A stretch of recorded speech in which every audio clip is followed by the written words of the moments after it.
ಶ್ರೀ ಗಣಪತಿ ಶಾರದಾ ಗುರುಭ್ಯೋ ನಮಃ.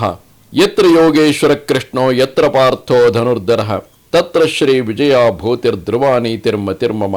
ಶ್ರೋತೃಗಳಿಗೆ ಶ್ರೀ ಅಳಸಿಂಗರಾಚಾರ್ಯ ವಿರಚಿತ ಶ್ರೀ ವ್ಯಾಸ ಮಹರ್ಷಿ ಪ್ರಣೀತ ಶ್ರೀಮನ್ ಮಹಾಭಾರತದ ಅನುಶಾಸನಿಕ ಪರ್ವದಲ್ಲಿ ಭೀಷ್ಮನು ಯುಧಿಷ್ಠಿರನಿಗೆ ಶುಭಾಶುಭ ಕರ್ಮಗಳ ಫಲಗಳನ್ನು ತಿಳಿಸಿದುದು ಎಂಬ 10ನೇ ಅಧ್ಯಾಯಕ್ಕೆ ಸ್ವಾಗತ.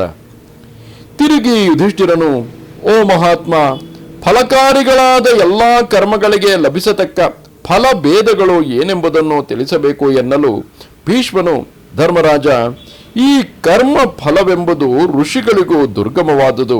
ಒಬ್ಬ ಮನುಷ್ಯನು ತಾನು ಬಹುಕಾಲದಿಂದ ಕೋರತಕ್ಕ ಫಲವನ್ನು ಅವನ ದೇಹಾವಸಾನದಲ್ಲಿ ಯಾವ ಕರ್ಮ ಬಲದಿಂದ ಪಡೆಯುವನೋ ಎಂಬುದು ಋಷಿಗಳಿಗೂ ಅಗೋಚರವೇ. ಅದನ್ನೇ ಹೇಳುವೆನು ಕೇಳು. ಯಾವನು ಯಾವ ಶರೀರಗಳಿಂದ ಎಂತೆಂತಹ ಕರ್ಮಗಳನ್ನು ನಡೆಸುವನೋ ಅವನು ಆಯಾ ದೇಹಗಳಿಂದ ಅದೇ ಕರ್ಮಗಳ ಫಲವನ್ನು ಹಾಗೆಯೇ ಅನುಭವಿಸುವನು. ಸುಕೃತವನ್ನೋ ದುಷ್ಕೃತವನ್ನೋ ಒಬ್ಬನು ಯಾವ ಸ್ಥಿತಿಯಲ್ಲಿ ಮಾಡುವನೋ ಅದರ ಫಲವನ್ನು ಮುಂದಿನ ಜನ್ಮಗಳಲ್ಲಿ ಅದೇ ನೆಲೆಯಲ್ಲಿಗೆ ಅನುಭವಿಸುವನು. ಮನಸ್ಸಿನಿಂದಲೂ ಪಂಚೇಂದ್ರಿಯಗಳಿಂದಲೂ ಮಾಡಿದ ಕರ್ಮವು ಎಂದಿಗೂ ನಾಶ ಹೊಂದುವುದಿಲ್ಲ. ಅವನು ಮಾಡತಕ್ಕ ಶುಭಾಶುಭ ಕರ್ಮಗಳಿಗೆ ಪಂಚೇಂದ್ರಿಯಗಳು, ಆರನೆಯದಾದ ಮನಸ್ಸು ಸಾಕ್ಷಿಯಾಗಿರುವುದು. ಬಂದ ಅತಿಥಿಯನ್ನು ಮೊದಲು ಕಣ್ಣುಗಳಿಂದ ಆದರಿಸಬೇಕು. ಆಮೇಲೆ ಸತ್ಯವಾಗಿಯೂ ಪ್ರಿಯವಾಗಿಯೂ ಇರುವ ಮಾತಿನಿಂದ ಸತ್ಕರಿಸಬೇಕು. ಅವನನ್ನು ಹಿಂಬಾಲಿಸಬೇಕು. ಅವನನ್ನು ಉಪಾಸನೆ ಮಾಡಬೇಕು. ಅದು ಭೂರಿ ದಕ್ಷಿಣಗಳೊಡಗೂಡಿದ ದೊಡ್ಡ ಯಾಗವೆನಿಸುವುದು. ಯಾವನು ಮೊದಲು ತನಗೆ ಅಪರಿಚಿತನಾಗಿದ್ದರೂ ಹಸಿದು ಬಂದ ಆಗಂತುಕನಿಗೆ ಮನಸ್ಸಂತೋಷದಿಂದ ಅನ್ನವನ್ನಿಕ್ಕುವನೋ ಅವನ ಪುಣ್ಯ ಫಲವು ಅತಿ ಮಹತ್ತಾದುದು. ಬರೀ ನೆಲದ ಮೇಲೆ ಮಲಗತಕ್ಕ ಸ್ಥಂಡಿಲ ಶಯನವೆಂಬ ವ್ರತವನ್ನು ನಡೆಸಿದವನಿಗೆ ಉತ್ತಮ ಗ್ರಹಗಳು ಶಯನಗಳು ಲಭಿಸುವವು. ವಲ್ಕಲಾದಿಗಳನ್ನುಟ್ಟು ವ್ರತವನ್ನು ನಡೆಸತಕ್ಕವರಿಗೆ ಅದಕ್ಕೆ ಫಲವಾಗಿ ಉತ್ತಮ ವಸ್ತ್ರಾಭರಣಗಳು ಲಭಿಸುವವು. ತಪಸ್ಸನ್ನೇ ಧನವಾಗಿ ಹಿಡಿದು ಯೋಗನಿಷ್ಠರಾದವರಿಗೆ ಉತ್ತಮ ವಾಹನಗಳು ಲಭಿಸುವವು. ತ್ರೇತಾಗ್ನಿಯ ಬಳಿಯಲ್ಲಿ ಶಯನಿಸುವ ವ್ರತವನ್ನು ನಡೆಸಿದ ರಾಜನಿಗೆ ಪೌರುಷವು ಅಧಿಕರಿಸುವುದು. ಇಂದ್ರಿಯಗಳನ್ನು ನಿಗ್ರಹಿಸಿದವನಿಗೆ ಸೌಭಾಗ್ಯವು ಹೆಚ್ಚುವುದು. ಮಾಂಸವರ್ಜನ ಮಾಡಿದವನು ಪಶು ಸಮೃದ್ಧಿಯನ್ನು, ಪುತ್ರ ಸಂಪತ್ತನ್ನು ಪಡೆಯುವನು. ತಲೆ ಕೆಳಗಾಗಿದ್ದು ಅಥವಾ ಜಲಾಧಿವಾಸವನ್ನು ಮಾಡುವವನು ಕಪ್ಪೆಯಂತೆ ನೀರಿನಲ್ಲಿಯೇ ಇದ್ದು ತಪಸ್ಸು ಮಾಡುವವನು ಇಷ್ಟ ಭೋಗಗಳನ್ನೆಲ್ಲ ಪಡೆಯುವನು. ಅತಿಥಿ ಸತ್ಕಾರಕ್ಕಾಗಿ ಪಾದ್ಯ, ಆಸನ, ದೀಪ, ಅನ್ನ, ನಿವಾಸ ಸ್ಥಾನಗಳೆಂಬ ಈ 5 ಒದಗಿಸಿಕೊಡುವುದು ಪಂಚದಕ್ಷಿಣೆಗಳುಳ್ಳ ಯಜ್ಞವೆನಿಸುವುದು. ಯುದ್ಧದಲ್ಲಿ ಸ್ಥಿರವಾಗಿ ನಿಲ್ಲುವುದು ವೀರಾಸನವೆನಿಸುವುದು.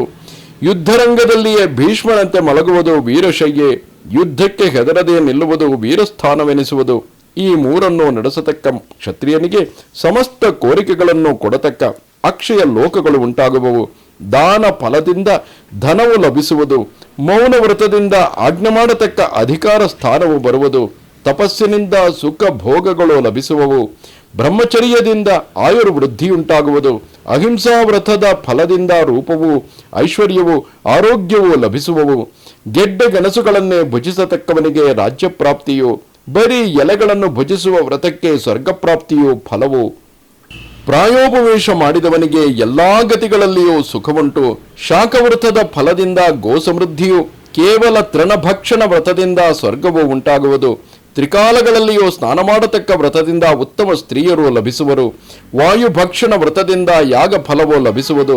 ಸತ್ಯದ ಫಲದಿಂದ ಸ್ವರ್ಗವು, ವ್ರತದೀಕ್ಷೆಯಿಂದ ಉತ್ತಮ ಕುಲವು, ಜಲಪಾನ ವ್ರತದಿಂದ ಯಾವಾಗಲೂ ಬಿಡದೆ ಅಗ್ನಿಹೋತ್ರ ಮಾಡತಕ್ಕ ಪರಿಶುದ್ಧವಾದ ಬ್ರಾಹ್ಮಣ ಜನ್ಮವು ಲಭಿಸುವುದು. ವಾಯುಭಕ್ಷಣ ವ್ರತದಿಂದ ರಾಜ್ಯ ಲಾಭವು, ಅನಶನ ವ್ರತದಿಂದ ಸ್ವರ್ಗವು ಲಭಿಸುವವು. 12 ವರ್ಷ ಕಾಲದವರೆಗೆ ದೀಕ್ಷೆಯನ್ನು ವಹಿಸಿ ತಪ್ಪದೆ ಉಪವಾಸವನ್ನು, ಸ್ನಾನವನ್ನು ನಡೆಸತಕ್ಕವನು ಸ್ವರ್ಗಕ್ಕಿಂತಲೂ ಮೇಲಾದ ಸ್ಥಾನವನ್ನು ಪಡೆಯುವನು. ಸರ್ವವೇದಗಳನ್ನು ಓದುವುದರಿಂದ ಸರ್ವ ದುಃಖಗಳಿಂದಲೂ ಮುಕ್ತನಾಗುವನು. ಬರೀ ವೇದಪಾಠದಿಂದ ಸ್ವರ್ಗವು, ಅದರ ಅರ್ಥಜ್ಞಾನದಿಂದ ಅದಕ್ಕಿಂತಲೂ ಉತ್ತಮ ಗತಿಯು ಲಭಿಸುವುದು. ವೈರಾಗ್ಯವನ್ನು ಹಿಡಿದು ಫಲದ ಆಶೆ ಇಲ್ಲದೆ ವೇದ ಜಪವನ್ನು ಮಾಡತಕ್ಕವನಿಗೆ ಸ್ವರ್ಗವನ್ನು, ಮೋಕ್ಷವನ್ನು ಫಲವಾಗಿ ಹೇಳುವರು. ಮನಃಪೂರ್ವಕವಾದ ಧರ್ಮವನ್ನು ಮಾಡತಕ್ಕವನಿಗೆ ಸ್ವರ್ಗಪ್ರಾಪ್ತಿಯುಂಟು. ಬುದ್ಧಿಹೀನರನ್ನು ಯಾವುದು ಬಿಡದೆ ಅಂಟಿ ಬರುವುದೋ, ದೇಹವು ಜೀರ್ಣವಾದರೂ ಯಾವುದು ಜೀರ್ಣವಾಗುವುದಿಲ್ಲವೋ, ಪ್ರಾಣವು ಹೋಗುವವರೆಗೆ ಯಾವುದು ಮೈಯಲ್ಲಿ ಅಂಟಿದ ಪ್ರಬಲ ವ್ಯಾಧಿ ಎನಿಸಿರುವುದೋ, ಅಂತಹ ತೃಷ್ಣೆಯನ್ನು ತೊರೆದವನಿಗೆ ನಿತ್ಯ ಸುಖವುಂಟು. ಕರುವು ಸಾವಿರಾರು ಗೋವುಗಳ ನಡುವೆ ಇರುವ ತನ್ನ ತಾಯಿಯನ್ನು ಕಂಡುಕೊಂಡು ಹಿಂಬಾಲಿಸುವಂತೆ ಪ್ರಾರಬ್ಧ ಕರ್ಮವು ಕರ್ತನನ್ನು ಹಿಂಬಾಲಿಸಿ ಬರುವುದು. ಪುಷ್ಪಗಳು ಫಲಗಳು ಯಾವ ಪ್ರೇರಣೆಯೂ ಇಲ್ಲದೆ ಆಯಾ ಕಾಲಕ್ಕೆ ಸರಿಯಾಗಿ ತಲೆದೋರುವಂತೆ ಪ್ರಾರಬ್ಧ ಕರ್ಮವೆಂಬುದು ನಿಯತ ಕಾಲದಲ್ಲಿ ತಕ್ಕ ಫಲವನ್ನು ತೋರಿಸುವುದು. ದೇಹವು ಜೀರ್ಣವಾದ ಹಾಗೆಲ್ಲ ಕೂದಲುಗಳು ನರೆತು ಜೀರ್ಣವಾಗುವವು. ಜರೆಯು ಹೆಚ್ಚಿದ ಹಾಗೆಲ್ಲ ಹಲ್ಲುಗಳು ಸಡಿಲಿ ಜೀರ್ಣವಾಗುವವು. ಕಣ್ಣು ಕಿವಿ ಮೊದಲಾದ ಇಂದ್ರಿಯಗಳೆಲ್ಲ ದೇಹದೊಡನೆ ಜೀರ್ಣವಾಗುವವು. ಆಶೆ ಎಂಬುದು ಮಾತ್ರ ಜೀರ್ಣವಾಗುವುದಿಲ್ಲ. ಯಾವುದರಿಂದ ಪಿತೃಗಳು ಪ್ರೀತರಾಗುವರೋ ಅದರಿಂದ ಬ್ರಹ್ಮದೇವನು ಪ್ರೀತನಾಗುವನು. ಯಾವುದರಿಂದ ತಾಯಿಯು ಪ್ರೀತಳಾಗುವಳೋ ಅದರಿಂದ ಭೂದೇವಿಯನ್ನೇ ಪೂಜಿಸಿದ ಫಲವುಂಟು. ಯಾವುದರಿಂದ ಉಪಾಧ್ಯಾಯನು ಪ್ರೀತನಾಗುವನೋ ಅದರಿಂದ ಪರಬ್ರಹ್ಮವೇ ಪ್ರೀತಿ ಹೊಂದುವುದು. ಹೀಗೆ ತಂದೆ ತಾಯಿ ಉಪಾಧ್ಯಾಯನೆಂಬ ಅಥವಾ ಆಚಾರ್ಯನೆಂಬ ಮೂವರನ್ನು ಸಂತೋಷಗೊಳಿಸತಕ್ಕವನು ಸಮಸ್ತ ಧರ್ಮಗಳನ್ನು ನಡೆಸಿದವನಾಗುವನು. ಆ ಮೂವರನ್ನು ಆಧರಿಸದವನ ಸತ್ಕ್ರಿಯೆಗಳೊಂದು ಫಲಕಾರಿಯಾಗದೆ ವಿಫಲವಾಗುವವು ಎಂದನು. ಓ ಜನಮೇಜಯ ರಾಜ, ಭೀಷ್ಮನು ಧರ್ಮರಾಜನಿಗೆ ಹೇಳಿದ ಈ ಉಪದೇಶಗಳನ್ನು ಕೇಳಿ ಅಲ್ಲಿ ನೆರೆದಿದ್ದ ಕುರುವಂಶ ಪ್ರಧಾನರೆಲ್ಲರೂ ವಿಸ್ಮಿತರಾಗಿ ಪರಮಹರ್ಷಿತರಾದರು. ಆಮೇಲೆ ತಿರುಗಿ ಭೀಷ್ಮನು ಧರ್ಮರಾಜನನ್ನು ಕುರಿತು, ಓ ಯುಧಿಷ್ಠಿರ, ಮಂತ್ರವನ್ನು ವ್ಯರ್ಥವಾಗಿ ಉಪಯೋಗಿಸುವುದು, ಸೋಮವನ್ನು ವ್ಯರ್ಥವಾಗಿ ಹಿಂಡುವುದು, ಅಗ್ನಿಯಲ್ಲಿ ವೃಥಾ ಹೋಮ ಮಾಡುವುದು, ಇವೆಲ್ಲವುಗಳಿಂದ ಉಂಟಾಗುವ ದೋಷವಾವುದೋ ಅದು ವ್ಯರ್ಥವಾದ ಸುಳ್ಳು ಮಾತನ್ನು ಆಡುವವನಿಗೂ ಉಂಟೆಂದು ತಿಳಿ. ರಾಜ, ಶುಭಾಶುಭ ಫಲಪ್ರಾಪ್ತಿಯನ್ನು ಕುರಿತು ಋಷಿಯಿಂದ ಪ್ರೋಕ್ತವಾದುದನ್ನೇ ನಿನಗೆ ತಿಳಿಸಿದನು.